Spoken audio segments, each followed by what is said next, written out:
Hey everyone, my name is Hollis Hunt, and I was a candidate for the student body president elections at my college this past year. I was so grateful to attend a college where people cared so much about student life and the decisions regarding it. After months of preparation, voting week had finally come. I was feeling all kinds of emotions. I was happy, sad, scared, excited, all of the above. I had made it to the final round of voting, and it was finally time to find out who won the election. I remember being in the library, just pacing back and forth, anticipating the results. I made what seemed like a long walk all the way to the student center from the library. I remember being just bombarded by so many people wishing me luck and following me to the student center. I went into the room, sat down, and was just surrounded by so many people that I loved, that helped me on this journey and that helped with the campaign. I could hear the door open up behind me, and the current student body vice president and vice president walked into the room with the envelope in their hands with the results inside. He began to say that there was 10,000 votes submitted in this year's student body president and executive vice president election. He said this was the closest election he's ever witnessed or ever heard of. He said the election was decided by 3 votes. 3 votes.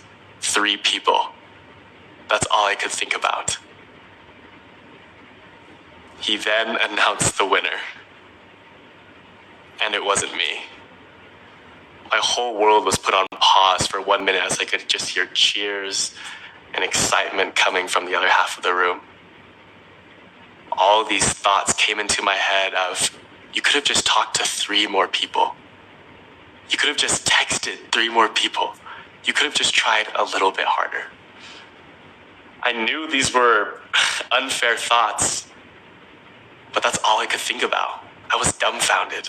Do you ever feel like if just this one thing happened, you could make a huge impact in what you've always dreamed of? Well, that was me. I mean, I could have lost by 300, 400, 500 votes, and I wouldn't have been as hurt.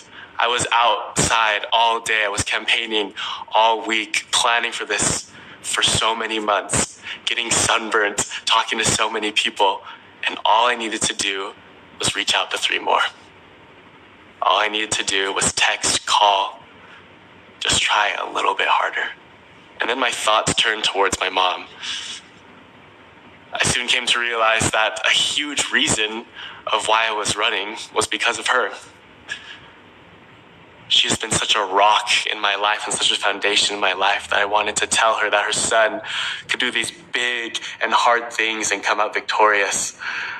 My mom and I have been through so much together. I've been through so much conflict, and I've struggled through so many things. And I just wanted to tell her that I was able to do this for her. And I can remember how many times I've cried in my life, because I don't cry a lot.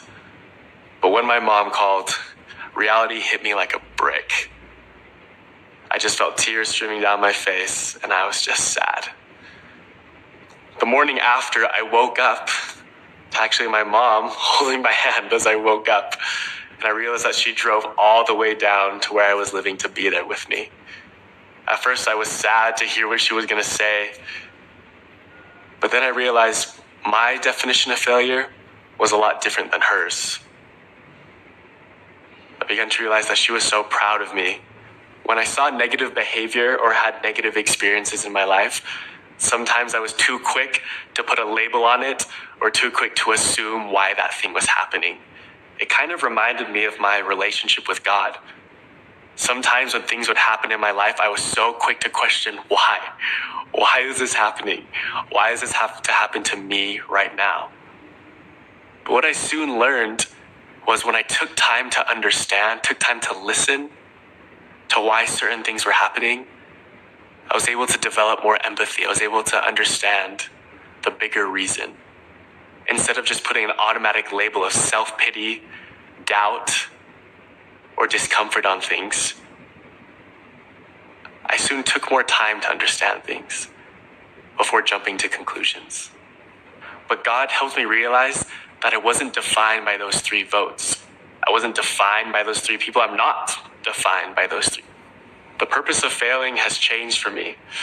I realized failure is not in trying. failure isn't not trying at all. I think even my mom would be more disappointed in me if I didn't try at all than if I tried so hard and came 3 votes short. I kind of planned out what my life would be like if I won the election. And when I didn't win, I soon realized that sometimes I kind of catastrophize failure and what it is. And when I had all these things lined up and planned, I realized that that wasn't the only plan for me. And I couldn't just put these expectations out for God all the time. I know that when we fail, we don't stop progressing. When we fail, it doesn't mean we have to go back to square one. But we can use those experiences and keep on going forward. And it certainly doesn't mean that we need to stop trying. God is the source of our hope. We can turn to Him when things don't go our way. When I look back on all my successes and failures that I've had in my life, I noticed 2 things. The first thing I noticed was when I turned to God in my failures, things began to make more sense.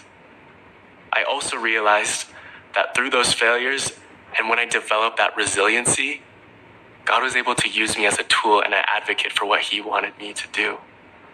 Yes, those 3 votes prevented me from what I thought was success, but those 3 votes could also be leading me to a success that I don't even know about yet.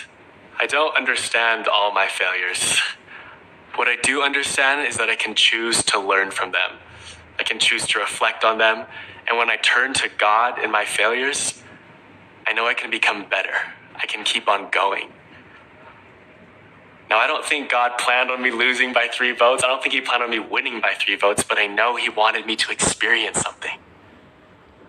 Soon came to realize all these experiences I've had in this life have pointed me towards Him. Whether it be success, failure, or any other experience, I've learned to overcome it. I've developed that resiliency. I've been able to see who I am as a child of God. We all decide how we see our own 3 votes. Are those 3 votes going to prevent us from being happy? Or are they going to propel us forward? For all of those who have failed, keep your chin up. I'm a firm believer that the best things are yet to come. And when we turn to God in our failures, He'll get us there. I think our failures really remind us of how much we really do need to depend on Him.